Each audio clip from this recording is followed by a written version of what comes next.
I'm Ed Gawlik, and I play guitar and keyboards in the band Pillar of Autumn.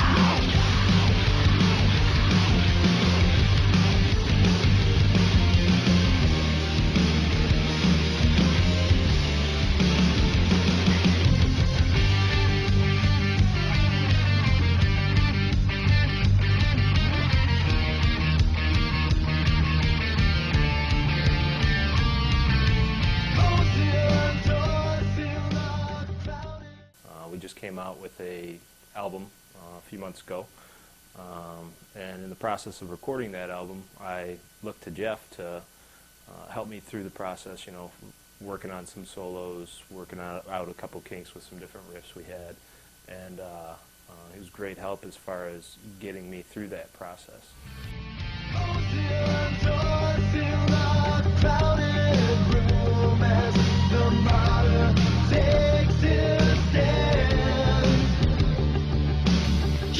Gawlik's been playing all over the Detroit area for a while now.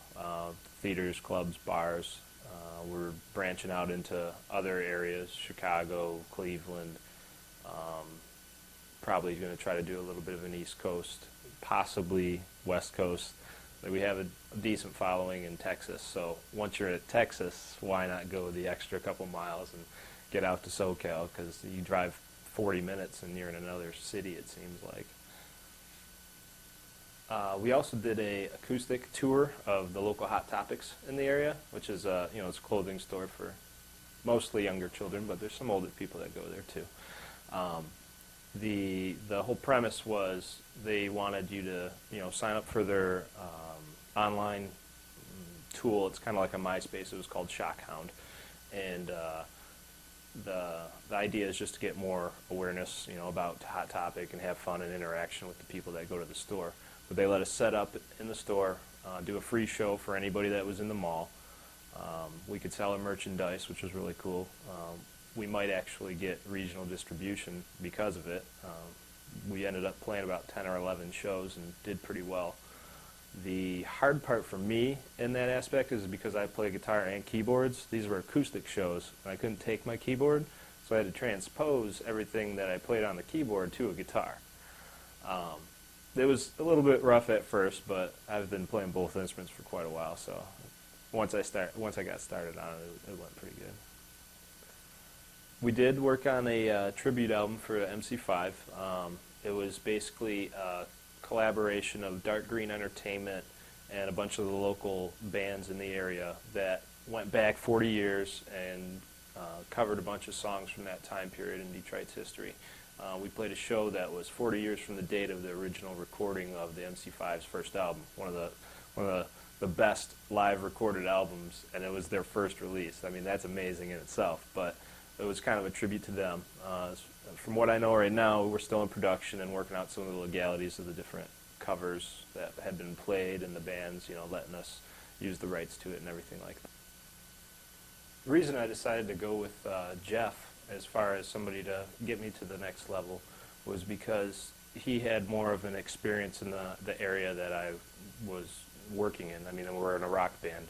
He was in a rock band. He plays rock guitar. He plays all kinds of styles, but I knew him in particular could handle the type of work that I was looking to do. I've had instructors in the past that wanted to teach you some classical stuff and kind of shied away from getting you into different styles of music.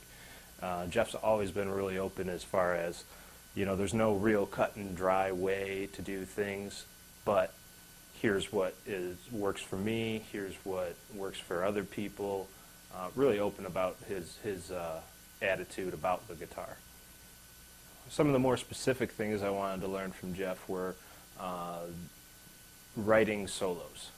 That in particular is it's the more difficult thing for a guitar player, because you want it to be from your soul, have a little bit of you in each note that you hit, and you don't want to do too much, you don't want to do too little, but you just want it to flow from you. And he did a really good job pointing out some different exercises that helped me get to the point that I wanted to. I didn't have too much solo work on our first album, but there was one in particular song, "Killing Machine," and that one was a real gem in my eyes. I was definitely proud of that. As far as some of the expectations I had from Jeff going into starting lessons with him, I really just wanted to be able to hold my own as a guitar player on the stage. Before wasn't necessarily I was shy or anything like that, but you never really, unless you're Steve Vai or Yngwie Malmsteen or somebody like that, you really can't be the man, but you kind of have to portray that attitude even if you aren't. So I just wanted to make sure I had a little bit to back it up. Well, the lessons were fun, and I noticed stuff right off the bat that I was doing wrong that he pointed out on right from the first lesson. And after that, went to my rehearsals with the band, picked up some of these just the little intricacies, the way you hold the pick, how tight you're grabbing it, things like that. Some of the other improvements I noticed were how clean I could make my guitar sound. So we worked on muting extra strings that don't need to be heard when you're playing. If you're hitting a D, maybe the A string will ring out a little bit. He helped me with some different techniques in muting those strings, different studio tricks when I was recording the solo. I would definitely recommend Jeff to any skill level of guitar player. I've noticed some of the other students he's had coming in, just starting out, they enjoyed their time. And I myself, I've been playing guitar since I was 7 years old, and I still had plenty to learn.